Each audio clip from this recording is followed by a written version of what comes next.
बाथौ गौसुमनि 34थि बोसोरारि आरो अरां बियाबनि रुपालि मायथाइ फोरबो रुपाथि मायथाइ फोरबो फालिनाय बे हाबाफारियाव आङो बाहागो लाफैदों आरो बाथौ गौथुमनि जिल्लानि आफादनि जि जथुम्मा बेखौ जोबोद गाजा गोमजायै खुंदों आरो रोजा रोजा बेवहाय सिबियारिफ्रा बाहागो लाफैदों। आंजों लोगोसे जोंनि इएम नीलत सरगारि बिथां जाय बे बानजायनायनि बानजायगिरि आरो गासैबो दैदेनगिरिफ्रा बाहागो लाफैदों।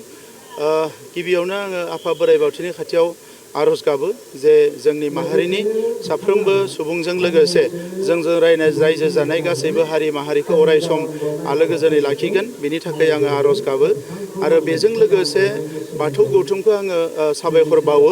थांनाय गोलाव सम बिथांमोना खामानि मावनानै जोंनि हारिनि गेजेराव माखासे गेना गोरोन्थिनि जि थासारि एबा सरासनस्रा माखासे थासारिफोर जि सोलिबाय थादोंमोन जेरावनोखि जौ एबा बायदिसिना जिनिसफ्रा इनडिसिप्लिनफ्रा जायोमोन। बाथौ गौथुमा गोख्रों जानाय लोगो लोगोनो जोंनि गामिफ्राव जोंनि रायजो जानाय गासैबो ओनसोलफ्राव जथेस्थ डिसिप्लिन जाबोबाय। जोंनि हारिनि मानसिफोरनि साननाय हनायफ्रा सोलायबोबाय आरो लेखा सोलोंनायनिफ्राय लानानै समाजनि गुबुन गुबुन बिथिङावबो जोंनि माहारिनि मानसिफ्रा गोख्रों जाबोबाय।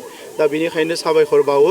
जोङो आलारि सोरांनि गेजेरजों प्राय 400सो दासिम जोङो आलारि सोरां बिथांखिखौ जोंनि बाथौ थानसालिफ्राव लुफुंनो थाखाय 2 लाख होनाय जाबाय आरो बिनि अनगायैबो माखासेनो जोङो 10 लाख, माखासेनो 15 लाख, माखासेनो 20 लाख आरो केटेगरिकेलि माखासेनो 35 लाखै जोङो माखासे थानसालिफोरखौ गिदिर फिसा नायनानै होनाय जाबाय।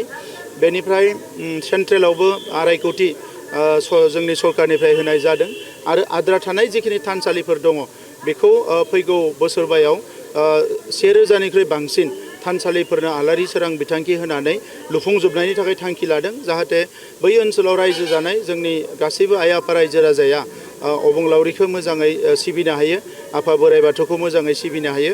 बेनि थाखाय मोनसे बेबस्थाखौ सरकारा लानो सानदों।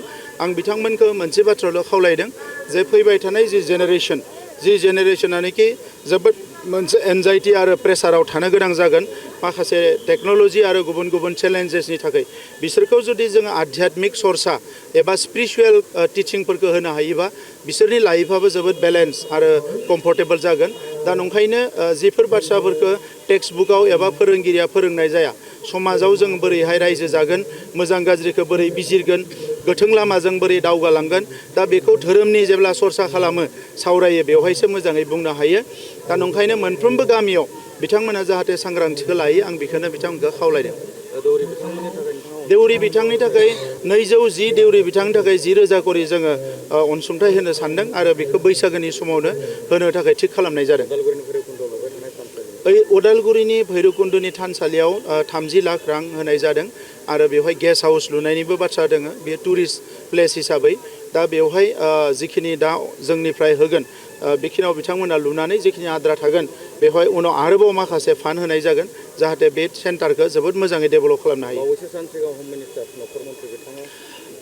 जों बर' हारिनि सासे सोद्रोमा हिसाबै जोबोद गोग्गानाय मोनदों जे थांनाय बोसोराव थेलामारायाव बिथाङा 50,000 बाथौनि आरज गाबनाय हाबाफारियाव बाहागो लानायाव बाथौ धोरोमनि सायाव गिबि बिबुंथि लाखिदोंमोन। नाथाय बिनि उनाव बिथाङा दाख्लैबावैल'सो एबसुनि जथुम्मायाव फैनानै जोबोद मोजाङै बाथौनि जि मोनबा तत्व आरो बाथौ धोरोमनि सायाव गेबेङै बिथाङा भाषण होलांदों आरो बिनि उनाव थांनानै दिल्लीयाव पार्लियामेन्टआवबो बिथाङा फिन गुबुन गुबुन आयदायाव बाथ्रा बुंनायजों लोगोसे बाथौ धोरोमखौ रायखांदों।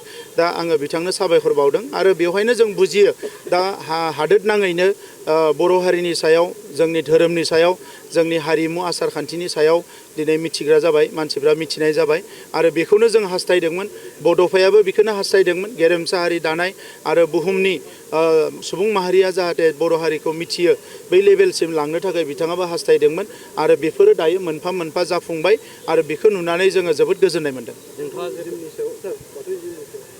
बाथौइजिमनि सायाव अलरेडि जोंनि बाथौनि दैदेनगिरि बिथांमोना गुबुन गुबुन समाव माखासे राजखान्थि दैदेनगिरिफोरखौ लोगो हमनानै नेशनेल लेभेलाव बिनि मोनसे रिकगनिसन होनो थाखाय बेखौ केलेन्डार प्रग्राम खालामनो थाखाय बाथौइजिमखौ रिकगनिसन होनो थाखाय माखासे दाबि दैखांनानै एबा नारसिननानै खामानि मावबोदों जों बावैसो हम मिनिस्टार बिथाङा फैनायाव बे खोथाखौ आरोबाव रायखांदों आरो बेजों लोगोसे जोंनि सानै एमपि बिथांमोनखौबो जोङो अलरेडि बे खामानियाव दायित्व होदों जे बिथांमोनाबो time to time prime minister आरो हम मिनिस्टारजों डिसकास खालामनानै जेरैखि जाया बाथौइजिमखौ जाहाथे नेशनेल केलेन्डार आरो नेशनेल लेभेलाव रिकगनेसन लाबोनो हायो बेखौ जोङो खामानि मावगासिनो दं।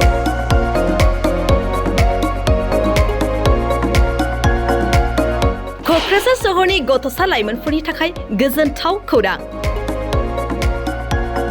क'क्राझाराव गिबि खेबनि थाखाय गोदानै बेखेवदों इउनिभार्सेल गेम जन मुंनि मोनसे डिजिटेल गेलेमु सेन्टार। क'क्राझार सहरनि ग्रीन फिल्डनि साखाथि इट्स भबानिपुर जेडि रडनि लामा सेराव गोदानै बेखेवबाय इउनिभार्सेल गेम जन। गोसो गुदुं गथ' एबा लाइमोनफोरा बे गेम जनाव फैनानै रंजानाय लाफैनो हागोन। गोदानै बेखेवनाय बे इउनिभार्सेल गेम जनाव गुबुन गुबुन रोखोमनि गेमफोर जेरै horse riding, claw', machine, virtual reality, hammer, air hockey, pirates, frog, माग, shooter, bike racing, car racing, basketball, पान्सिं बायदि बायदि गेलेमुनि रंजानाय लाफैनो हागोन। बेनिखायनो गाव गावनि गथ'फोरखौ गोदानै बेखेवनाय बे इउनिभार्सेल गेम जनाव दान्दिसे सम लाबोनानै गुबुन गुबुन रोखोमनि गेलेनायनि खाबुखौ बाङायल' फिस होनानै रंजानाय लाहोनो हागोन।